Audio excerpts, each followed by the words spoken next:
Perhatikan pengantin wanita ini. Pada hari pernikahannya, dia menyelinap ke toilet, kemudian dia mengeluarkan bagian senapan sniper.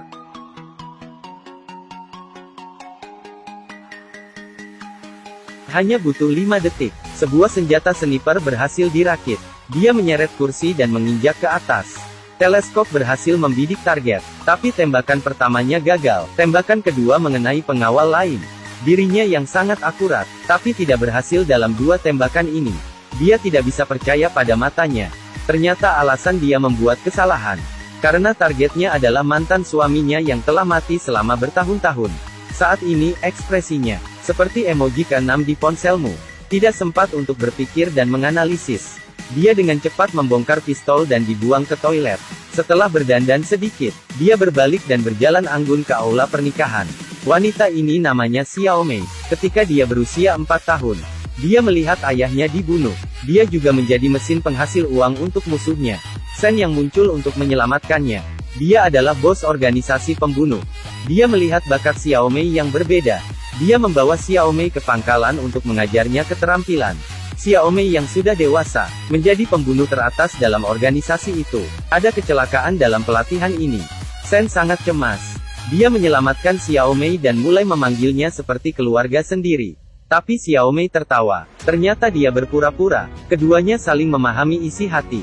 Mereka bersepakat untuk mundur dari dunia pembunuhan. Sebelum itu, Xiao Mei harus membalaskan dendam untuk ayahnya. Dia datang ke rumah musuh sendirian. Musuhnya terus mundur. Detik berikutnya, ternyata ini adalah jebakan. Xiao Mei dipukuli hingga sekarat. Musuhnya mengambil palu, dan sengaja tidak mengenai Xiao Mei. Dia bilang dia tidak membunuh ayah Xiao Mei. Saat dia akan memberitahu nama pembunuhnya, Shen turun dari atap dan menghabisi semuanya. Dia membunuh semua orang dan menyelamatkan Xiao Mei. Meskipun itu bukan musuh sebenarnya, tapi dia hanya ingin bersama Shen. Keduanya segera menikah dalam berbulan madu.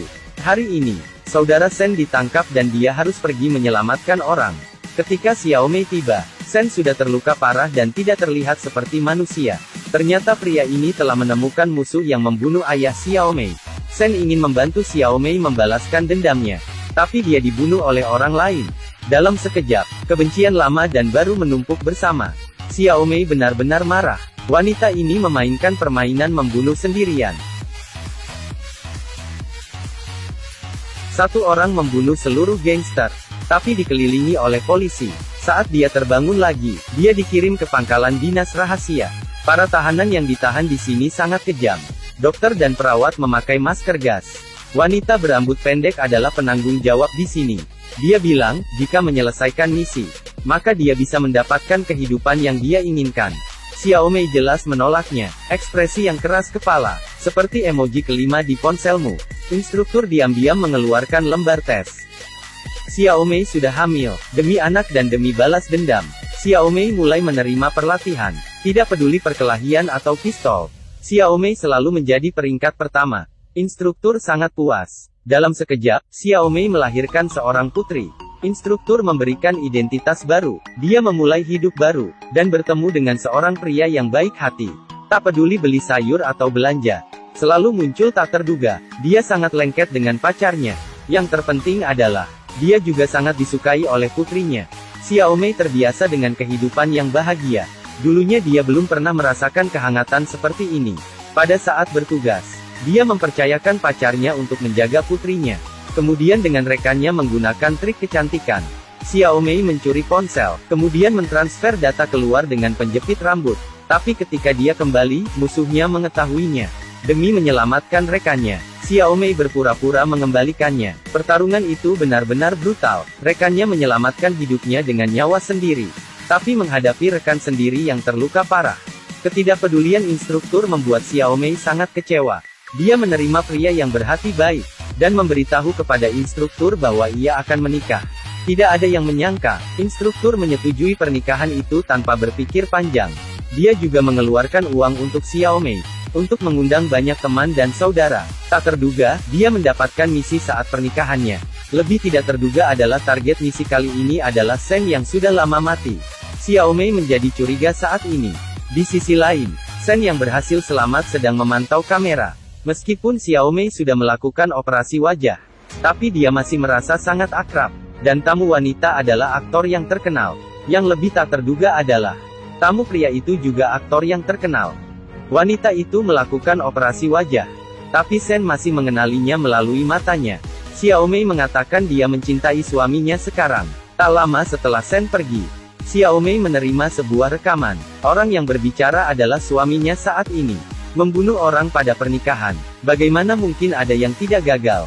Rupanya, suaminya dikirim oleh instruktur untuk memata-matainya. Ekspresi Xiaomei saat ini, seperti emoji ketiga di ponsel Anda. Instruktur menemukan bahwa Xiaomei telah bertemu dengan Shen. Dia mengancam Xiaomei untuk menyelesaikan tugas dengan menggunakan putrinya. Xiaomei sangat emosi dan memberitahu Shen. Rekan yang diutus untuk membunuh tertangkap. Xiaomei dicurigai dan dibawa untuk diselidiki. Shen datang tepat waktu untuk menyelamatkannya. Xiaomei bergegas pulang rumah. Tapi dia masih terlambat. Meskipun suaminya tetap melindungi putrinya hingga menit terakhir, tapi dia dibunuh secara tragis. Xiaomei mempertanyakan mengapa instruktur begitu kejam. Instruktur mengaktifkan pemantauan. Ternyata pembunuhnya adalah saudara Shen. Dalam menghadapi panggilan telepon dari Shen, meskipun suaminya berteriak dengan kuat, "Ini putrimu," tapi pembunuh masih meledakkan bom sebelum Xiaomei tiba. Harimau tidak meracuni anak sendiri. Xiaomei menjadi setan balas dendam. Dia mengemudi mobil dan menerobos masuk ke rumah Shen. Shen yang sudah lama menunggunya berkata, "Aku pernah mencintaimu." Xiaomei yang marah mengeluarkan pisau dan saling memandang. Keduanya berkelahi dari dalam kamar hingga keluar. Dari mesin AC hingga ke atas tanah. Shen diselamatkan oleh bawahannya. Dan Xiaomei yang mengejarnya juga ditabrak hingga terbang. Dia duduk di atas kap mesin. Kemudian melompat ke bas. Xiaomei menyerang sopir bas. Sehingga bas hilang kendali dan terbalik di jalan. Wajahnya dengan serius mengambil sebuah kapak. Shen akhirnya mengatakan hal sebenarnya. Rupanya, musuh yang membunuh ayahnya adalah Shen. Setelah Xiaomei tahu ada orang lain yang merupakan musuh sebenarnya, dia membuat kematian palsu sendiri. Dan menikahi musuh sendiri. Sehingga merayu Xiaomei keluar sendiri. Tidak menyangka dia direkrut oleh agen. Sampai sekarang, dia masih berpikir untuk mempergunakan Xiaomei. Xiaomei memegang kapak. Sejak saat itu, dia menjadi wanita jahat tanpa perasaan.